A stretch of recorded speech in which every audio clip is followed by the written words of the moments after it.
Bismillahirrahmanirrahim. Assalamualaikum warahmatullahi wabarakatuh. Nah, kita ketemu lagi di pertemuan ke-12 ya. Nah, ini kita pertemuannya secara offline karena dari segi materi juga terlalu banyak ya. Nah, ini materinya tentang tata kelola korporasi atau good corporate governance. Nah, di sini ada pengertiannya. Nah, ini menurut OECD ya, Economic Cooperation and Development. Jadi si GCG itu adalah suatu struktur yang terdiri atas para pemegang saham, direktur, manajer, seperangkat tujuan yang ingin dicapai perusahaan, dan alat-alat yang akan digunakan dalam mencapai tujuan dan memantau kinerja. Nah, ini ada menurut Krishna Agus. Ini suatu sistem yang mengatur antara pemegang saham, dewan komisaris, jajaran direksi, dan stakeholders lainnya gitu. Dengan kata lain, si GCG ini tuh dilakukan dengan proses yang transparan dalam rangka menentukan tujuan, pencapaian, dan penilaian kinerja perusahaan. Ini pada intinya adalah si GCG ini tuh diterapkan gitu ya, agar si tujuan perusahaan itu tercapai gitu dengan menggunakan proses-proses yang sudah diatur gitu ya, ada aturannya gitu.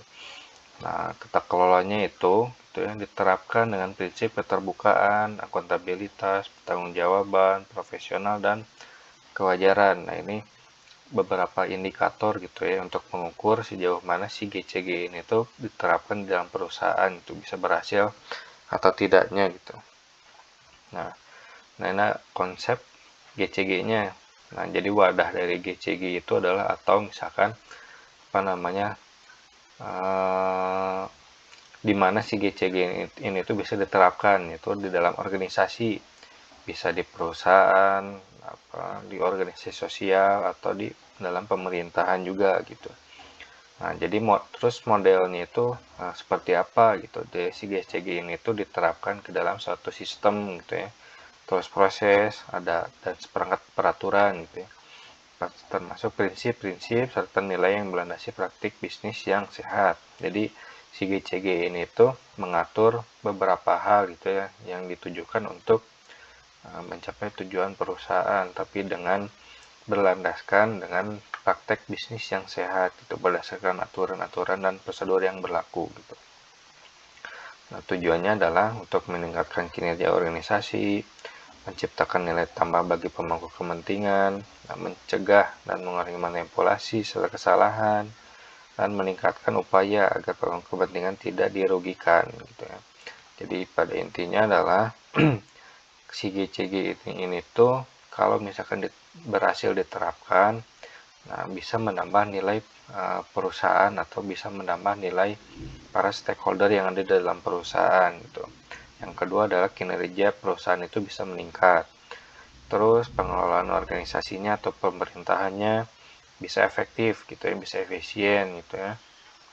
Terus mengurangi kerugian yang ditanggung oleh para stakeholders yang ada di dalam organisasi tersebut. Nah, jadi mekanismenya itu seperti apa gitu. Jadi mekanismenya adalah untuk mengatur dan mempertegas kembali hubungan gitu ya, peran, wewenang, dan tanggung jawab orang-orang yang ada di dalam perusahaan. Nah, kalau dalam arti sempitnya adalah antar pemilik atau pemegang saham, dewan komisaris, dan dewan direksi. Kalau dalam arti luasnya adalah seluruh pemangku kepentingan gitu ya, pemangku kepentingan ya stakeholders itu tadi gitu, bisa pemilik gitu ya, investor, pemegang saham, si karyawannya itu sendiri, pemerintahannya gitu ya. Jadi intinya mengatur lah agar semuanya itu punya porsi dan wewenangnya masing-masing gitu. Nah, adapun prinsipnya gitu si GCG itu ada yang menurut OECD, menurut keputusan nomor 117, ada yang menurut NCG. Tapi secara umum yang biasanya dipakai itu adalah prinsipnya dari OECD ini gitu. Nah, yang pertama adalah kewajaran. Nah, yang di sini adalah perlakuan yang setara antar pemangku kepentingan. Jadi semua orang yang ada di dalam perusahaan itu diberlakukan secara sama kalau misalkan terjadi pelanggaran atau melakukan kesalahan atau melanggar aturan. Nah, tidak memandang dia itu jabatannya apa, mau atasan atau bawahan, mau pemilik atau staff gitu ya. semua diperlakukan sama sesuai dengan aturan yang berlaku di dalam perusahaan gitu. Nah, yang kedua adalah transparansi. Nah, di sini ada keterbukaan dalam mengemukakan gitu ya, informasi dan pengambilan keputusan.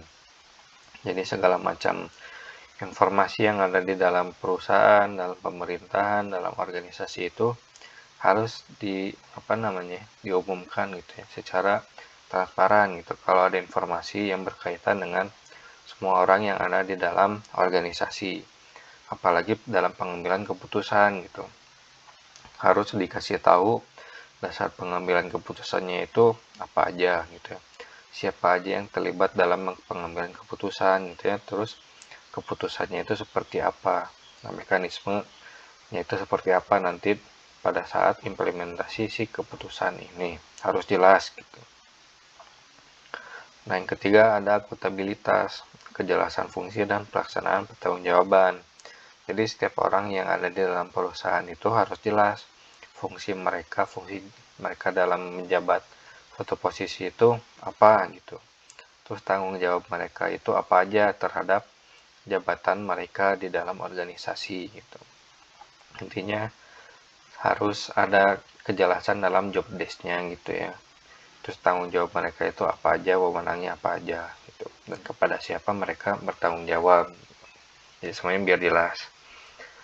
Nah, yang keempat, responsibilitas. Nah, kesesuaian pengelolaan perusahaan dengan aturan yang berlaku dan secara sehat. Jadi setiap perusahaan atau setiap organisasi itu punya aturan, punya prosedur, punya SOP-nya itu masing-masing berbeda gitu. Jadi punya aturan sendiri-sendiri gitu ya. Nah, dalam proses perjalannya manajemen itu semua harus dijalankan, harus sesuai dengan aturan yang berlaku di dalam perusahaan, harus sesuai dengan prosedur dan SOP, jangan melanggar gitu ya. Kalau melanggar atau misalkan melenceng bisa jadi terjadi kesalahan, atau misalkan si tujuan perusahaan itu tidak tercapai gitu, dan pada akhirnya nanti ada sanksi untuk orang-orang yang melanggar aturan itu gitu. Nah, kalau misalkan ada sebuah tujuan atau target gitu ya, ternyata ada jalan pintas yang mungkin harus melanggar aturan, nah itu nggak boleh juga gitu. Jadi semuanya itu harus berjalan secara baik dan sehat gitu. Jadi apa ya namanya, jadi si kinerjanya itu bagus, tapi dengan dilakukan dengan cara yang sehat juga gitu. Nah, ini ada manfaatnya gitu ya. Nah, manfaatnya adalah secara inti ya, secara umum dari beberapa manfaat ini adalah yang pertama, kalau misalkan si perusahaan atau pemerintahan menerapkan GCG, nah di sini bakal ada terjadinya proses manajemen yang lebih efektif dan efisien. Jadi nggak terlalu banyak kepentingan, nggak terlalu banyak aturan, atau nggak terlalu banyak uh, aktivitas yang tidak perlu gitu ya. Terus yang kedua adalah kalau misalkan si perusahaan ini atau pemerintahan ini menerapkan prinsip yang 4 tadi gitu ya, bisa jadi menarik investor dari luar negeri atau investor dari dalam negeri gitu ya untuk berinvestasi gitu ya. Dan secara tidak langsung nanti akan membuat lapangan pekerjaan itu bisa lebih banyak lagi gitu. Nah, terus bisa mendorong pertumbuhan ekonomi gitu. Ekonomi suatu daerah, suatu negara juga itu bisa terjadi gitu kalau misalkan si GCG ini diterapkan gitu. Nah, yang ketiga adalah dalam pengelolaan perusahaan itu akan berlandaskan pada ketentuan atau hukum ataupun aturan yang berlaku gitu. Jadi semuanya itu berlandaskan aturan-aturan gitu. Yang kelima, nah ini mengurangi korupsi karena adanya transparan itu tadi, baik itu dari segi pengambilan keputusan, siapa aja yang mengambil keputusan, terus apa ada namanya dananya gitu, ini kan berkaitan dengan keuangan, nah itu karena adanya transparan gitu ya, semuanya bisa tahu gitu, misalkan uang ini ngalirnya kemana, dipakai buat apa aja gitu. Nah, jadi secara keseluruhan si GCG ini tuh bisa bermanfaat gitu ya, bermanfaat untuk segala hal di dalam organisasi ataupun di dalam pemerintahan atau di dalam perusahaan itu, yang pada ujungnya adalah agar si tujuan perusahaan itu bisa tercapai dengan dengan cara yang bisnis yang sehat gitu, dengan proses bisnis yang baik juga, dan nanti pada akhirnya bisa menambah nilai dari atau menambah nilai daya saing perusahaan atau sebuah pemerintahan gitu. Nah, paling segitu aja sih kalau materi si GCG ini gitu ya. Nanti kalau misalkan ada yang kurang dipahami atau misalkan mau ada yang ditanya, silakan tanya di grup kelasnya gitu ya. Nah, semoga materinya bisa dipahami, semuanya sehat-sehat selalu. Kita ketemu nanti di pertemuan ke-13. Wassalamualaikum warahmatullahi wabarakatuh.